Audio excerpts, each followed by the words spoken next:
მინდა მივესალმო საქართველოს.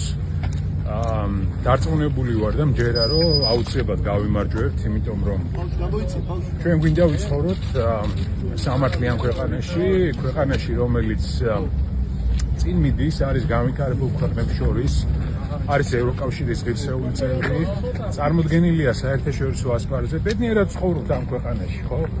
მინდა რომ საპატიმროში არავინ აღარასდროს აღარ იყოს, ხო? ისეთ ქვეყანაში ვიცხოვროთ, სადაც ადამიანებს არ დაიჭერენ იმისთვის, რომ უბრალოდ განსხვავებული აზრი აქვს.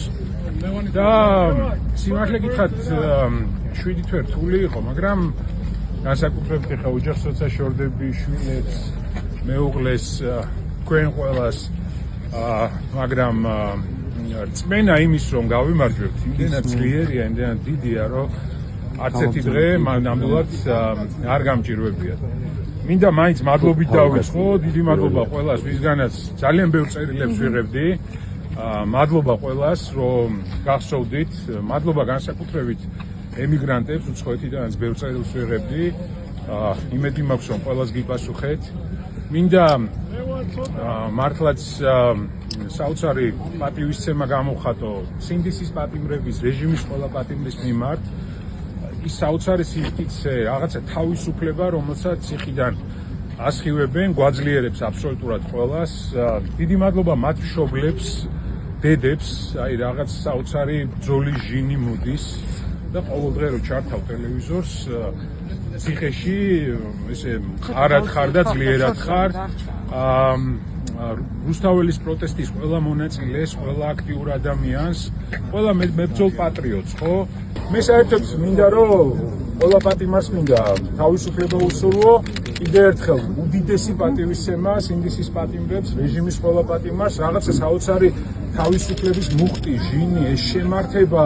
აი ნახეთ, რაღაც თითქოს ისე არის, რომ აი მოიხატოს ბოდიში და მაგრამ ამ ადამიანებს ისეთ, ასე ვთქვათ, რა გითხრათ, დამაჯერებ ისეთ თავისუფლების სხივი გამოდის ამ საპატიმრო დაწესებულებებიდან, ხო? ბოდიში რაზე უნდა მოიხადოს ამ ხალხს? რომ სამშობლო იყოს, რომ ევროკავშირში ინტეგრაცია უნდა საქართველოსი, რომ უნდა რომ ნორმალურად ხელი ჩამოვართვათ ერთმანეთს, ხო?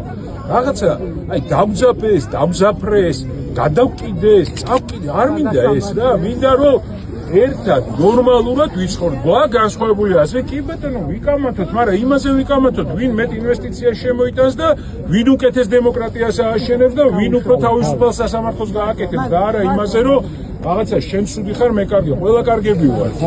და ქართული ოცნების მხარდამჭერებს ასეულებ, თქვენს კარგები ხართ. თქვენთანაც გვინდა საუბარი და გვინდა რომ ერი გაერთიანდეს და ყველანი ერთად წავიდეთ მედგრად წინ. რაც შეეხება ამ ახალ საქმეს, ხო? ჩავთე ტელევიზორი და გამოაცხადეს, რომ 15 წლიანი მუხლით, ასე ვთქვათ, მემუქრებიან. მომივიდა საქმე.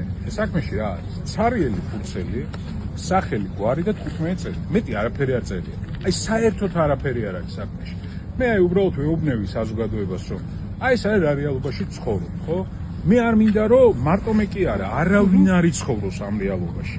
და ამიტომ ვიბრძვით და უკან დახევა კი არა, იქნება შემართება, იქნება მობილიზება, იქნება გვერდში დგომა, ერთმანეთის გამხნევება და წავალთ წინ.